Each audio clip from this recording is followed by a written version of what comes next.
네, 안녕하세요. 모카 김한익입니다. 오늘 만나볼 차는 루시드 에어입니다. 이렇게 어마어마한 차를 제가 시승할 수 있다니 정말 가슴이 두근두근 되는데요. 이 차 여러 가지 면에서 어마어마하잖아요. 일단 출력 1000마력이 넘죠. 게다가 차 가격이 거의 2억이에요.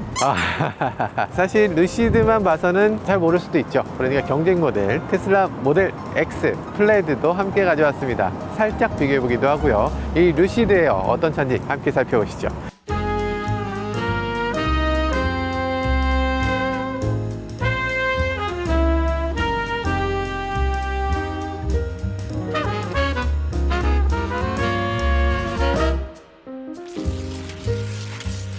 놀랍게도 지금 충전이 거의 100%가 돼 있진 않은데 주행 가는 거리가 755km. 아니, 주행 가는 거리 왜 755km나 돼? 이 루시드에서 가장 대단한 점은 파워트레인인 것 같아요. 이 차 무려 1050마력짜리 자동차인데 1050마력짜리 자동차가 주행거리도 어떻게 700km가 넘어?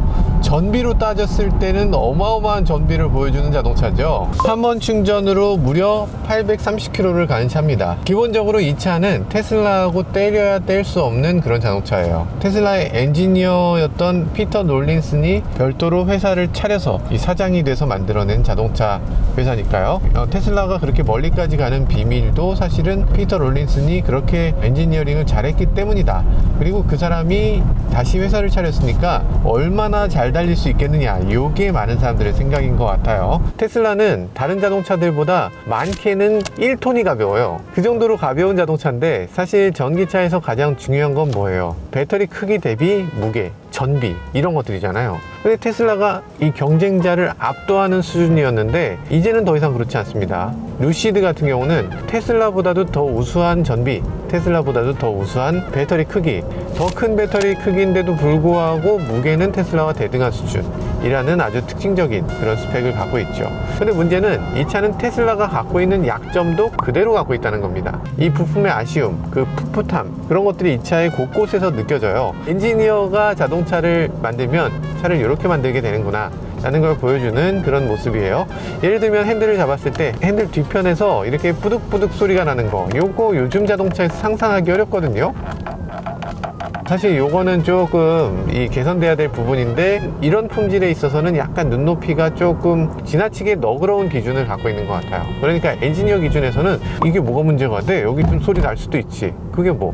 이런 느낌으로 만들어진 것 같죠. 테슬라도 많은 부분이 그렇습니다. 테슬라도 엔지니어가 만든 자동차다 보니까 단차? 그게 뭐 차는데 뭐 지장 있어? 라는 거죠. 그런 면에서 봤을 때는 이 차의 여러 가지 부분 다 납득되는 부분이 있네요. 오, 가속 느낌은, 오유, 야, 진짜, 이야, 너무 느낌 좋아요. 팅팅 소리 들으셨죠? 제가 살짝 딴 데 보면 제 눈을 추적해서 너 왜 딴 데 보고 있어? 제대로 보라고 이렇게 페이 어텐션 경고를 해주는데요. 그런데 이렇게 지금처럼 좌회전이나 우회전 할 때 이렇게 고개 돌려서 옆을 볼 때는 페이 어텐션 경고가 뜨지 않습니다. 당연히 옆을 봐야 되니까 이런 것들도 굉장히 똑똑한 지점이라고 할 수 있네요. 전기 모터 사운드는 테슬라보다 조금 더 나네요. 어떤 사운드에서 특별하게 가다듬어진 가상 사운드 같은 걸 지원하진 않고 있습니다. 그렇다고 해서 나쁜 건 아닌 것 같아요. 그리고 지금 운전을 해보는데 승차감이나 이런 것들 굉장히 안정적이고 굉장히 부드럽습니다. 그런데 그건 모델 3나 모델 Y하고 비교했을 때 굉장히 좋다는 거고요. 모델 S나 모델 X하고 비교했을 때는 또 어떨지 모르겠어요. 기본적으로 이 차는 에어 서스펜션은 안 달려 있습니다. 가변 댐퍼는 달려 있고요. 반면에 모델 S나 모델 X는 에어 서스펜션과 가변 댐퍼가 들어있죠. 그러니까 그런 면에서 차이가 좀 있는 것 같고요. 일단 에어 서스펜션이 없는 차 그 자체는 단점이라고 할 수 없죠. 그럼에도 차가 더 좋다면 그러면 뭐 문제 없을 것 같아요. 실제로 어떤지는 좀 더 주행해 보면서 살펴보도록 하죠.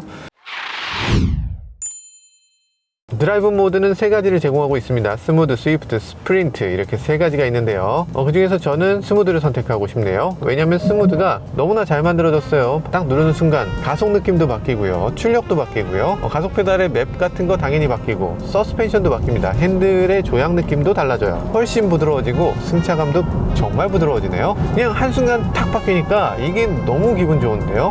그런데 사실 원하는 거는 이 승차감이 좀 부드러우면서 가속은 세게, 이런 식으로는 할 수 없나? 그런 아쉬움도 살짝 있어요. 물론 이 스무드에서도 가속은 거의 완벽합니다. 이 가속은 어느 정도의 자동차랑 비슷하냐면 제네시스 G70급의 가속감, 국산차 중에 가장 빠른 가솔린차하고 비슷한 정도의 가속감, 그게 스무드입니다. 스위프트는 약간 뭐랄까 좀 이렇게 빠릿빠릿하고 이런 느낌을 말하는 거죠. 스위프트 정도를 해주면 아마 많은 분들이 기분 좋게 운전할 수 있을 것 같아요. 스프린트를 하게 되면 경고를 합니다. 스프린트 모드는 맥시멈 파워와 토크를 보여준다 이러면서 이거 너 진짜 할 거야? 할 겁니다. 스프린트 모드 합니다. 아우 세상에. 좀 전에 뭐였죠? 이게 다 무슨 일이죠? 어마어마한 속력을 보여줍니다. 와 세상에. 대단하네요. 대단합니다. 스프린트 모드로 바꾸게 되면 가속력이나 이런 것들이 아주 짜릿하게 바뀌는 걸 볼 수 있어요. 그 짜릿함의 수준이 어마어마합니다. 차 잘 만들었다. 와, 고속에서 이런 느낌을 준다는 게 천마력이라니. 야, 세상에. 헤드레스트에 머리가 부딪히는 이런 느낌, 이거 정말 기분 좋지 않습니까? 저는 기분 좋던데. 개인적으로는 이 세 가지 드라이브 모드를 제공하고 있는 것에서 저는 스무드가 가장 좋은 것 같습니다. 구름 위를 떠가는 것처럼 이렇게 간다는 의미에서 구름 그림을 놓은 것 같고요. 스위프트는 커브길을 막 이렇게 달려라 이런 느낌인 것 같고, 스프린트는 그냥 시속 100km까지 그냥 쭉 드래그해라 이런 용도로 지금 스프린트 기능이 있는 것 같아요. 그죠?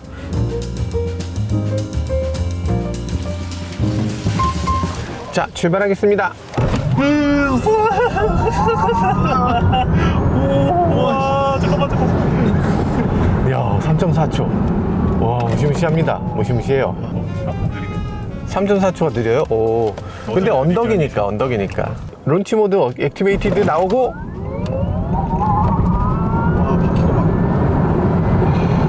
3.4초.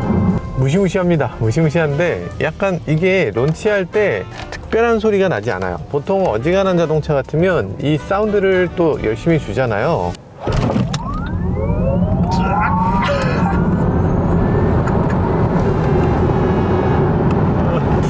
3.41 이렇게 가네요. 계속 3.4 정도. 약간씩 언덕이긴 한데 뭐 그런 거 감안해서라도 대단하네. 천마력이 도대체 어디다 필요하지? 118kWh 배터리, 이건 또 어디다 쓸 거야? 시속 100km까지 가속시간 3초, 주행 가는 거리 800km. 근데 그렇게 정말 쓸데없다고 생각될 정도로 그렇게 어마어마한 게 바로 이 차를 럭셔리하게 만드는 거죠.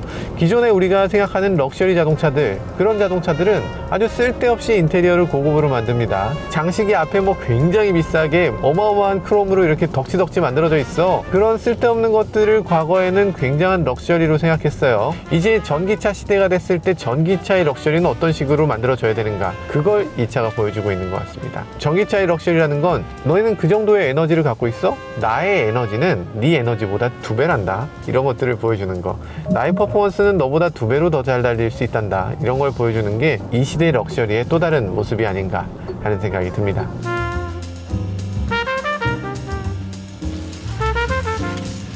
크루즈 컨트롤 여기서 잘 되는지 한번 해볼게요. 네, 어댑티브 크루즈 기능은 지금 작동이 되고요. 작동이 되는데 그런데 고속도로에서는 차선도 유지해주는 기능이 있는데 일반 도로에서는 차선 유지 기능이 꺼집니다. 그래서 차선 유지는 안 돼요. 아쉽네. 자, 그런 느낌이 들고요. 어댑티브 크루즈를 켰을 때 당연히 앞차가 출발하면 출발할까? 이 차는 출발하지 않습니다. 이렇게 토글을 눌러서 출발해야 돼요. 그러니까 테슬라하고 다르죠. 여러 가지 면에서 어댑티브 크루즈에서 테슬라보다 한 단계 정도 낮습니다. 그러니까 테슬라가 예전에 했던 수준만큼밖에 안 되고 있는 거예요. 생각해보면 어댑티브 크루즈라든지 뭐 FSD라든지 그런 거 그렇게 완벽한 게 아니야. 그거 형편없어. 이렇게 평가절하하는 경우가 많이 있는데, 실제로 이 테슬라의 자율주행만큼 할 수 있는 IT 기업들은 많이 있을 수 있지만 자동차 회사는 그런 회사가 없습니다. 이 전 세계 자동차 회사들이 다 머리를 싸매고 IT 기술을 발달시키고 있는데, 그 대단한 토요타, 그 대단한 폭스바겐이 만들어 놓은 인터페이스를 보면 정말 테슬라나 이런 회사들이 한참 뒤쳐져 있고요. 그 중에서 가장 뛰어나다고 일컬어지는 이 루시드 같은 경우에, 루시드 인터페이스 지금 굉장히 훌륭합니다. 저는 굉장히 마음에 들어요. 그럼에도 이 어댑티브 크루즈라든지 이런 기능은 테슬라에 비하면 한참 멀었네요. 자, 오토파크 해볼까요?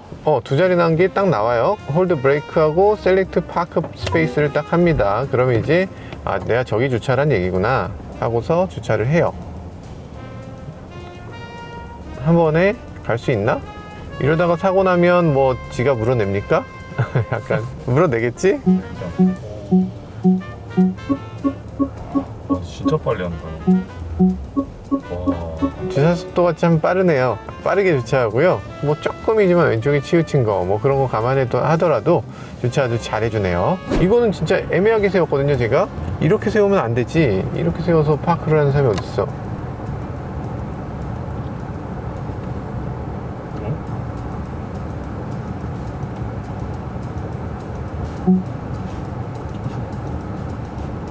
일단 약간 공포스러운 느낌은 드는데 그건 기분 탓이겠죠? 와. 진짜 잘하는데?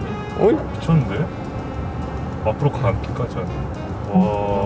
와. 완벽하다. 야, 너무 파킹 잘한다. 완벽합니다. 저보다 잘하는 것 같아요. 그리고 여기 그래픽이 너무 멋지게 나와서 이것도 꽤 기분 좋습니다. 근데 무엇보다 이렇게 360도로 보여지는 거 이거 아주 좋죠. 이 트림 따라서 다르게 색깔이라든지 이 옵션도 다 다르게 만들어 준다고 해요. 이렇게 봤을 때는 이렇게 봤을 때는 이렇게 네, 바꿔서 볼 수가 있어요. 서라운드 뷰가 잘 되고 있죠. 약간 현대차도 이런 거 있긴 한데 약간 높이가 조금 높게 비춰지는 면이 있어요. 얘는 지금 바로 옆에 있는 차들도 다 보일 정도로 낮게 제공하고 있는 게 특징적인 부분이에요.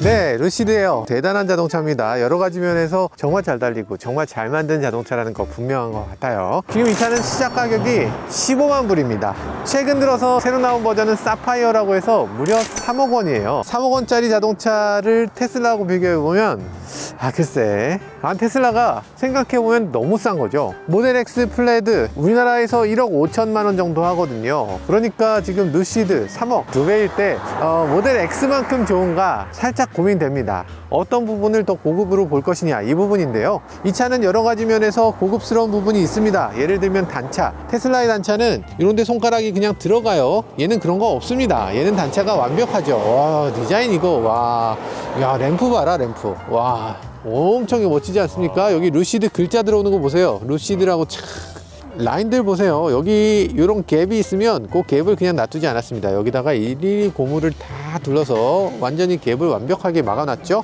여러 가지로 봤을 때 이 쉐입이 어떻게 마음에 드세요? 투톤 쉐입을 갖고 있는데 이 투톤이 좋은 건가? 메르세데스 마이바흐나 i7이나 이런 차들을 보면 이렇게 투톤을 적극적으로 쓰고 있는데 예쁜가에 대해서는 잘 모르겠어요. 어떤 분들은 이 뒷부분 이게 마이바흐 같다고 생각하는 사람이 있을지 모르겠는데 저는 이게 마이바흐 같다는 느낌보다는 약간 옛날 자동차들이 이런 게 꽤 있었잖아요. 좀 올드카에 있음직한 그런 모습인데 어떤 사람들은 예쁘다고 하는 것 같고 어떤 사람들은 오히려 옛날 느낌이 든다는 사람들도 있는 것 같아요. 다행히 이 부분이 너무 마음에 들지 않는다 라고 하시는 분들은 이걸 투톤 아니라 싱글톤으로도 할 수 있는데요. 같은 색깔로 바꾸게 되면 6,000불 정도가 더 들어요. 스텔스 모드라고 해서 이 둘을 같은 컬러로 하는데 고급차들은 돈을 들여야 다른 색깔이 되는데 이건 돈을 더 들이면 같은 색으로 바꿔준다. 왜 그러지? 그리고 여기 보면 루시드 에어의 그랜드 투어링이라는 트림명을 여기다가 쓰고 있네요. 트림명을 앞으로 점점점 없애가는 추세인데 저런 식으로 트림명을 보여주는 거 아주 좋은 아이디어라는 생각이 드네요. 자, 뒷부분 조금 더 보면요.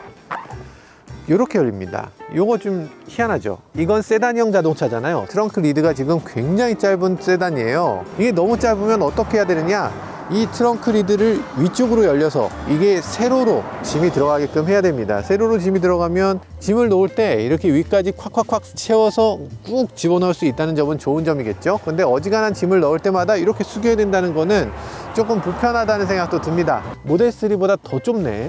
네, 아래쪽에 수납 공간이 역시나 잘 마련되어 있고요. 그래서 이렇게 수납 공간이 있는데 근데 이게 고정이 잘 안 돼 있어요. 아니, 많이 불편합니다. 이게 이렇게 떨어진단 말이지. 자동차를 많이 안 만들어 봤구나 라는 생각이 여기저기서 들어요. 이런 데도 수납 공간이 있는데요, 수납 공간 조금 있고요. 이런 식으로 토잉 고리를 여기서 제공하고 있네요. 이 안에 파워 아울렛이 있어요. 굉장히 의외의 장소에 파워 아울렛을 만들어 놨네. 좀 이상하다는 생각이 여러 곳에서 듭니다. 오휴, 세상에. 충전 케이블이 이렇게 제공이 되고 있어요. 충전 케이블 같은 경우는 이렇게 완속 충전기를 제공을 합니다. 충전하는 케이블이 들어가는 전용 공간을 만들어 놓고 있네요. 똘똘한데? 일단 그리고 이걸 열었을 때 또 벌어지는 점은 뭐가 있냐면 이 전체가 한꺼번에 열리잖아요. 이 전체가 여기 끝에서부터 여기 끝까지 열리기 때문에 이 뒤쪽에 램프가 없어지는 거죠. 그렇기 때문에 브레이크 램프 그리고 깜빡이 램프를 이 뒤에 별도로 제공을 하고 있습니다. 비상등을 켜면 이 램프가 계속 켜지게 돼요. 뒤쪽에서 봤을 때 루시드 에어의 뒷모습은 뭔가 굉장히 특이하다라고 생각하신다면 어지간한 차들은 이렇게 파팅 라인이 있잖아요. 그래서 램프를 중간에서 끊게 되는데 이 차는 파팅 라인이 여기 없습니다. 램프가 끝까지 이어지는 거죠. 여기서부터 끊는 거예요. 그래서 디자인적으로도 이 전체가 한꺼번에 올라가기 때문에 이 디자인이 굉장히 독특하다는 느낌이 들고 굉장히 미래의 차 같은 느낌이 든다 라고 생각되는 겁니다. 그리고 램프 자체가 어마어마하게 길다는 생각도 들게 되는 거고요. 이번 그랜저도 이런 식으로 램프를 디자인했지만 어쩔 수 없이 끊겼죠. 이 루시드는 그렇게 끊기지 않고 이렇게 기다란 램프를 잘 사용하고 있네요. 자, 이 차는 뒤쪽만 그렇게 생긴 게 아니죠. 이 앞쪽도 클램쉘 모양으로 생겼습니다. 앞쪽에 클램쉘을 열 수 있어요. 전동입니다. 여기 앞쪽에 공간이 깊지 않고 넓습니다. 테슬라는 넓지 않고 깊죠. 이렇게 얇은 물건 같은 거를 여기다 넣을 수 있어요. 부스트 시트 같은 걸 넣을 수 있는 거죠. 그리고 여기 보시면 루시드 에어 세단 얼마에 사셨나 이렇게 보여요. 미국의 퓨얼 이코노미를 이렇게 표시하게 돼 있습니다. 이 스티커 프라이스라고 해서 이 자동차에 이런 걸 붙이게 돼 있어요. 그러니까 우리나라에서 에너지 표시 등급제처럼 이렇게 표시하게 돼 있어요. 우리는 킬로미터 퍼 리터라고 하는데 여긴 MPG라고 합니다. MPG의 전기차용은 MPG2라고 해요. 이 마일당 얼마만큼의 가스를 쓰는지 그걸 환산해서 넣도록 돼 있어요. 이 차는 퓨얼 이코노미가 121로 나와 있습니다. 지금 전비가 굉장히 좋은 수치를 받아냈고요. 그리고 또 한 번 충전으로 주행 가는 거리 대략 469마일이다 이렇게 써 있습니다. 연간 5년 동안 너는 얼마를 절약할 수 있냐? 3,700불, 우리 돈으로 한 500만원 정도를 절약할 수 있다 라고 이렇게 표시를 해주고 있어요. 그리고 차지 타임이라고 해서 240V로 13시간 충전하면 이 배터리가 전부 다 충전된다 이런 내용도 담고 있어요. 이 차가 전체가 얼마냐? 베이스 프라이스가 13만 9천 달러, 그리고 데스티네이션 차지가 1,600달러 해서 토탈 MSRP 권장 소비자 가격이 14만 불입니다. 1억 7천만 원짜리 차야? 야, 세상에 어마어마하네요. 그래서 이거 톱을 닫을 때 테슬라는 이게 잘 닫혔나 어땠나 이런 것들에 대해서 굉장히 고민들이 많잖아요. 얘는 그렇지 않습니다. 이 버튼 누르면 알아서 닫힙니다. 물론 손을 다 빼야 돼. 잘못하면 손찌요. 앞쪽에는 이렇게 별도의 라이다를 제공하고 있는데 아직은 그다지 사용되지 않습니다. 라이다 센서가 달려만 있지 실제 사용하지 않는 부분이에요. 아래쪽에 레이더가 별도로 있고요. 그래서 자율주행은 아직 그다지 잘 돼 있진 않은데 소프트웨어를 계속 업그레이드하고 있다고 하니까 언젠가는 뛰어난 라이다와 카메라를 통해서 테슬라보다 더 뛰어난 장비를 만들어낼 수 있다고 공언하고 있습니다. 실제로 카메라를 놓고 보면요, 여기에도 카메라가 있고 여기에도 카메라가 있고 뭐 등등등등 해서 센서가 총 32개가 장착되어 있다는 자동차입니다. 프레임리스인 줄 알았더니 프레임리스가 아니고 일반 창문이네요. 여기다가 왜 쉐이드를 양쪽에 레일을 만들지 않고 여기 기둥에다가 했는지는 잘 모르겠어요. 양쪽에 레일을 했으면 더 좋았을 것 같은데. 키팝도 굉장히 심플하게 생겼는데 더블 클릭을 하게 되면 열려요. 아주 빠르게. 이거 굉장히 멋지죠. 테슬라와 마찬가지로 이게 열려있지 않으면 밖에서 여는 방법이 사실상 없습니다. 못 열어요. 사실 키팝이라는 게 버튼이 여러 개가 착착착착 따로따로 있어야 되나? 옛날 같으면 사실 따로따로 있어야 됐죠. 우리 자동차의 그 기능이라는 게 한심했으니까. 근데 지금은 자동차의 기능이 정말 많이 발전해서 이거 키팝이 버튼 하나 갖고 잠그고 버튼 하나를 2번 누르면 열리고, 이거 굉장히 합리적입니다. 왜냐하면 사람이 주머니에 넣고 있을 때 주머니에서 2번이 더블 클릭되는 경우는 별로 없잖아요. 주머니 안에 있는 버튼을 굳이 이걸 찾아서 누르는 그런 노력을 기울일 게 아니라 그냥 주머니에 있는 채로 그냥 탁탁탁 누르면 자동으로 열리게 아주 합리적이죠. 물론 가까이 갔을 때 자동으로 열리는 것도 훌륭한 것 같고요. 아, 이거 모르셨어요? 이거 웰컴 램프 있습니다. 이런 식으로. 야, 이 정도 웰컴 램프 해줘야죠. 앞쪽도 웰컴 램프 보여드릴게요. 네, 웰컴 램프 이렇게 나옵니다. 멋있죠? 야, 이게 램프가 이 정도는 돼줘야 웰컴이라고 할 수 있죠. 아, 이 정도 해줘야죠. 기능적으로 훌륭하냐 아니냐를 떠나서 약간 프로그램을 어떤 식으로 연출하느냐, 이게 굉장히 중요합니다. 그랜저에도 사실 이런 식으로 이 깜빡이도 되고 DRL도 되는 그런 램프를 갖고 있잖아요. 근데 그게 웰컴 할 때는 작동되지 않거든요. 그래서 웰컴 할 때 이런 기능들을 잘 작동시키는 그런 연출 잘 만들어내고 있는 것 같다는 생각이 드네요.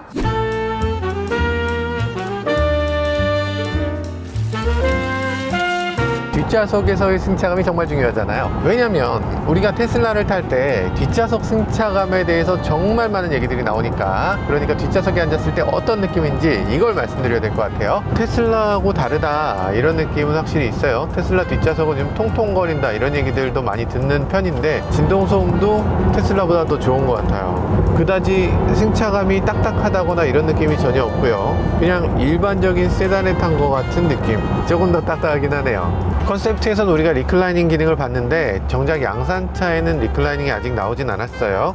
나오면 좋겠다는 생각이 드는데, 일단은 그랜저도 되는데 왜 안 돼? 아니, 이 정도 차급에서 뒷좌석 리클라이닝이 있다고? 이게 테슬라와 이 차의 가장 큰 차이점이라면, 테슬라는 아무래도 운전자 위주의 자동차라는 생각이 강하게 드는 거고요. 이 루시드 같은 경우는 운전자와 뒷좌석에 있는 사람 모두를 위한 자동차, 이런 생각이 드는 세팅으로 만들어져 있네요. 이 루시드를 보면 자동차를 이제 막 처음 만들었구나 이런 느낌이 듭니다. 실내가 예전에 테슬라를 처음 탔을 때 조금 불편하다고 느끼는 그런 부분들, 그런 점이 그대로 있어요. 리비안 같은 자동차들도 보면 이게 어떻게 차를 처음 만든 사람들이 어떻게 이렇게 완벽한 차를 만들어냈지? 뭐 좀 놀랍다 이런 느낌이 드는데, 루시드는 약간 풋풋함이 있습니다. 그러니까 차를 처음 만들어 본 사람들이 풋풋하게 느끼는 그런 부분, 그게 이 차의 뒷좌석에서 느껴지네요. 예를 들면 팔걸이 위치 이게 맞아? 조금 더 뒤로 가야 될 것 같은데, 여기 약간 올라와서 좀 부딪히거든요. 약간씩 뭔가 불편해. 그런 것들이 이 뒷좌석에 있습니다. 그리고 앞좌석 시트 아래쪽으로 발을 집어넣는 게 그렇게 뭐 썩 권장할 만한 일은 아니긴 합니다만, 어쨌든 이 차는 앞좌석 시트 아래로 발을 넣을 수가 없게 굳이 이렇게 막아놨어요. 어쨌든 엔지니어 중심의 자동차 회사다 보니까 이 엔지니어가 생각하는 방향으로 차가 만들어진 것 같아요. 이 인터페이스라든지 뭐 디자인이라든지 이런 것들보다는 기능적으로 어떤 게 더 훌륭하냐,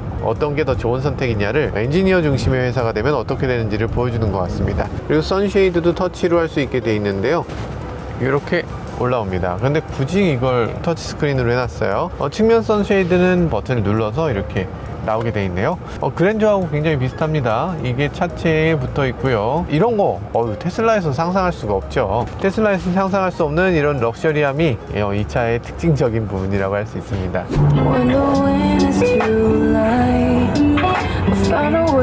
네, 대단히 좋네요. 우리가 테슬라를 타고서 오디오가 정말 좋다라는 얘기들을 하는데요, 한 단계 더 좋은 것 같아요. 스피커는 지금 21개의 스피커가 들어있고요. 뒷좌석에 앉았을 때의 오디오 성능은 사실 앞좌석에 앉았을 때보다 조금 못한 것이 대부분인데, 이 차는 그렇지 않네요. 오디오 성능을 이 차에 앉은 모든 사람들이 즐겁게 즐길 수 있도록 이렇게 세팅해 놓고 있습니다. 아주 만족스러운데요. 자, 어쨌든 뒷좌석 굉장히 고급스러운 자동차 맞네요. 테슬라하고 비교했을 때 훨씬 더 고급차에 탄 것 같은 느낌, 아마 뒷좌석에 앉은 사람들은 많이 느낄 것 같습니다. 어떤 차하고 비슷하냐면 포르쉐 타이칸 같은 느낌이 들어요. 뒷좌석 공간이 그렇다는 건 아니고요, 공간은 타이칸보다 훨씬 넓죠. 타이칸을 만약에 좀 크게 만들면 이렇게 되지 않을까. 일단 계기판부터가 그렇고요, 가운데에 있는 저 센터 디스플레이도 그렇고, 뒤쪽에 있는 이런 터치스크린도 그렇고, 레그룸이 올라오는 것도 그렇고, 약간 타이칸 같은 느낌이 꽤 드네요. 테슬라는 심플의 극치이기 때문에 그게 고급이다 아니다를 뭐 굳이 얘기할 필요가 없을 정도인데, 이 차는 고급으로 만들려고 노력했으니까, 고급 세그먼트에서 싸운다고 하면 그러면 거기서부터 문제가 생깁니다. 이 차는 고급스러움이 테슬라보다는 뛰어나지만 i7보다는 훨씬 못하거든요. i7이나 뭐 EQS나 이런 차들하고 비교를 해야 되는 그런 입장이 되면 만만치 않을 것 같습니다. 네, 타고 내릴 때 보면 약간 좁아. 여기가 낮아. 이렇게 들어와야 되는 거, 요게 조금 불편이라고 할 수 있겠네요. 제가 좀 쾅 닫았지만 사실 이 차는 소프트 클로징이 있습니다. 열 때는 이렇게 당기는 형태로, 과거의 그런 어떤 스위치 같은 그런 느낌이 들게 하는 그런 요소들을 갖고 있습니다. 이런 것들 아주 재밌네요. 헤드레스트나 시트나 이런 것들 아주 만족스럽고요. 팔걸이, 네, 이렇게 생겼습니다. 1억 7천짜리 차라고 하기에는 조금 1억 7천으로 느껴지지는 않는 부분이 꽤 있어요. 그리고 스키스루 같은 것도 이렇게 제공이 되고 있는데, 역시나 아반떼급? 약간 그런 느낌입니다. 어느 정도까지는 굉장히 잘 만들었는데 그 이후에 몇 가지 디테일들이 조금 떨어지는 게 좀 아쉽긴 합니다. 이런 식으로 수납 공간이 하나가 마련되어 있고요. 글쎄, 이런 식의 수납 공간을 어떻게 쓰지? 어떤 용도로 써야 될까요? 약간 여기다가 물 같은 걸 넣는 용도인가요? 물을 넣기도 좀 작아. 글쎄요, 수납 공간이 이거보다 더 펼쳐져야지 이게 의미가 있는데, 생수 넣는 공간으로 딱 만든 것 같습니다. 여기 보면 이런 식으로 공조기를 조작할 수 있도록 만들어져 있습니다. 시트 열선 이렇게, 이렇게 만들어져 있어요. 좋죠? 네, UX가 굉장히 예쁘게 잘 돼 있고 뭐 충분히 납득되는 그런 인터페이스입니다. 그리고 공조 장치도 보면 위쪽에도 바람 나오고 여기도 바람 나오고 아래도 바람 나오고 바람 나오는 곳이 세 군데 있어요. 그리고 또 가운데 센터 터널은 거의 없다시피 한데 거의 없다시피 하지만 있긴 있어요. 없애려면 확실히 없애지 뭐 이렇게 애매하게 없었지. 자, 그리고 뒷좌석에 앉았을 때 느낌, 레그룸은 굉장히 큰데 문제는 이 바닥이 너무 올라와 있다는 거예요. 바닥이 너무 올라와 있어서 시트에 앉았을 때 약간 이렇게 앉는 느낌? 방송 깔고 앉는 느낌이 살짝 들고, 그리고 여기 수납 공간이 이렇게 있는데 여기다 뭔가 많이 실른다면 많이 집어넣지 말라고 얘기할 것 같아요. 저 같으면 차에 좀 아깝다, 요거 넣지 마라, 이렇게 될 것 같습니다. 뒷좌석에 앉았을 때 이 글라스 루프가 굉장히 크고요. 그리고 앞쪽에 보면 요 라인, 요거 테슬라하고 거의 같거든요. 테슬라는 여기에 아무것도 없이 그냥 장식 없는 라인을 그냥 집어넣었어요. 이게 없을 수 없죠. 왜냐하면 여기다 전선을 넣어야 되기 때문에 어쩔 수 없이 있는 부분인데, 앰비언트 라이트를 집어넣어서 마치 일부러 여기 라인이 있는 것처럼 이렇게 구성을 하고 있습니다. 이 가격에 이 정도 인테리어면 좀 아쉬운 거다? 네, 그렇게 생각될 수도 있을 것 같아요. 근데 전기차는 일단 한 5천만 원 정도 깎고 생각해야 됩니다. 같은 가격의 가솔린 차보다 5천만 원 그냥 더 줘야 된다, 이렇게 생각하고서 보면 충분히 납득이 되는 부분도 있긴 합니다. 자, 그런 생각이 들고요. 앞좌석으로 한번 넘어가 보죠.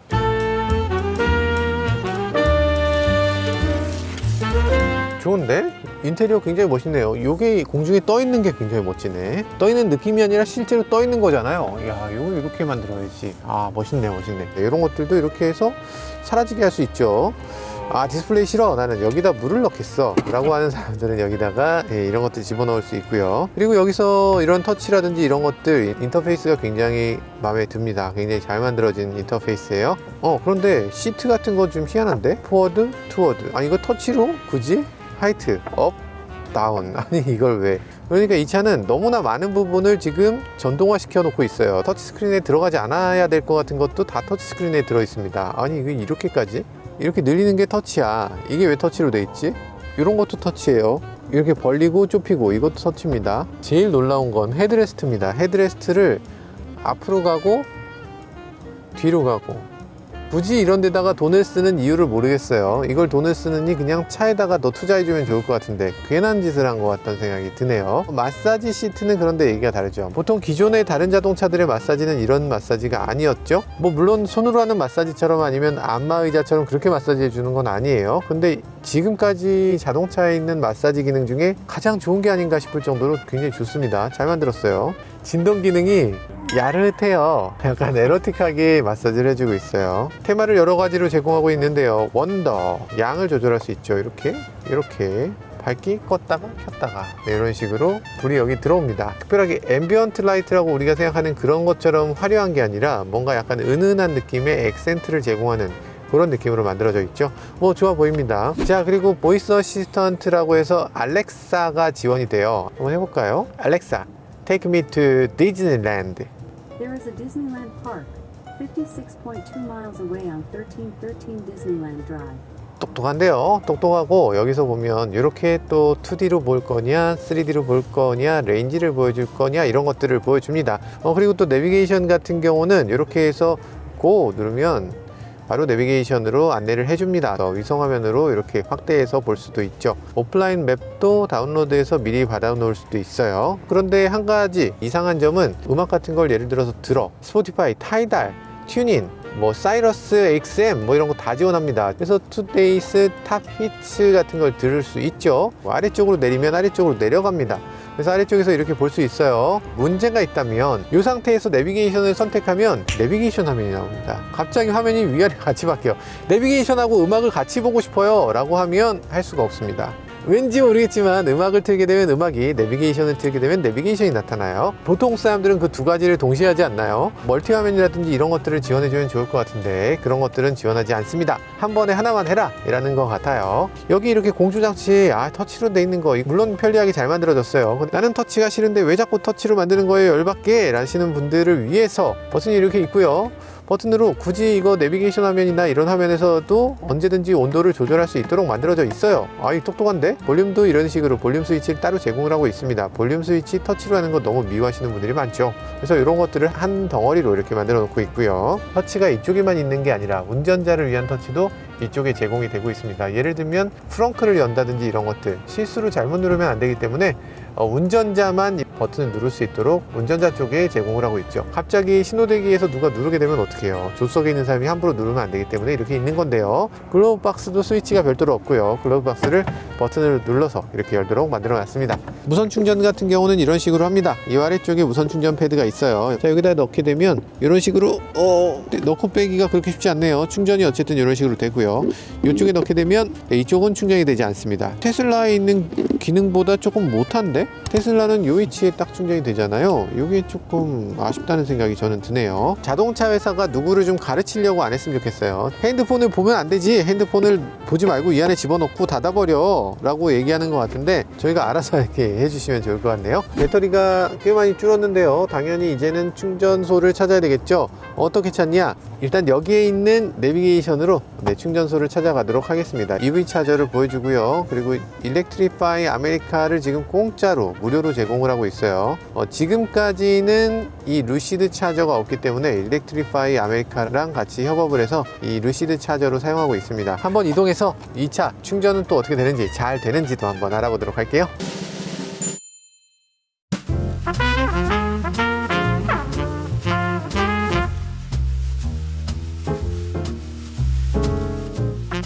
먼 거리를 달려왔죠. 산도 올라갔다 내려왔다, 뭐 와인딩도 타고 몇 킬로를 주행했냐면 무려 300km를 주행했는데요. 남은 주행거리 337km. 아니 300km 넘게 산길을 막 이렇게 달렸는데도 어지간한 차 출발할 때만큼 남아있어요. 이야, 진짜 배터리만큼은 정말 어마어마하다는 생각이 들고요. 이렇게까지 많은 배터리가 과연 필요한가 이런 생각도 드는데, 여튼 모터 기술, 배터리 기술은 정말 대단한 것 같습니다. 자, 그런 상태에서 한번 얍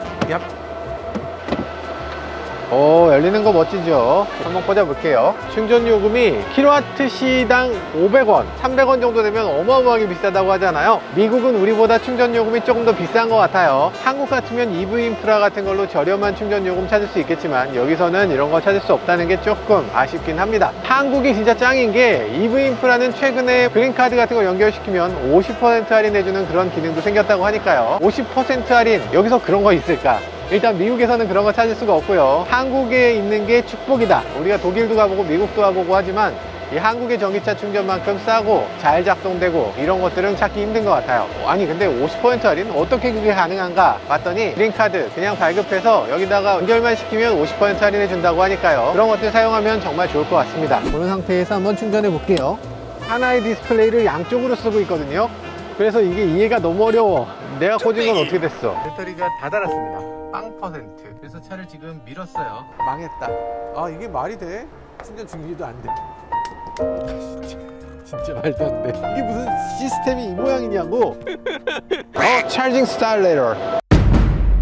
일렉트리파이드 아메리카라고 돼 있는데 정말 문제가 많습니다. 그래서 충전이 안 돼요. 테슬라 슈퍼차저가 정말 그립네요. 네, 지금까지 루시드 에어 GT를 시승해 봤는데요. 정말 엄청난 자동차죠. 1000마력에다가 주행거리는 지금 여태껏 탔는데 아직도 300km를 넘게 주행할 수 있어. 자, 어마어마한 자동차인데 그럼에도 한 가지 아쉬운 점, 테슬라보다 못하다는 점이죠. 일단 가격이 2억이나 된다면 테슬라 모델 X보다 훨씬 더 뛰어난 성능, 뛰어난 기능을 보여줘야 됐는데요. 사실 그 테슬라보다 앞서는 점 없진 않았습니다. 일단 주행거리가 더 길다, 단차에 있어서, 그리고 인테리어 소재에 있어서 테슬라보다 조금 앞서는 면이 있었어요. 만약에 기존의 내연기관 자동차에서 그 단차를 소중하게 생각하는 분들이라면 당연히 이런 단차를 중요하게 생각하겠죠.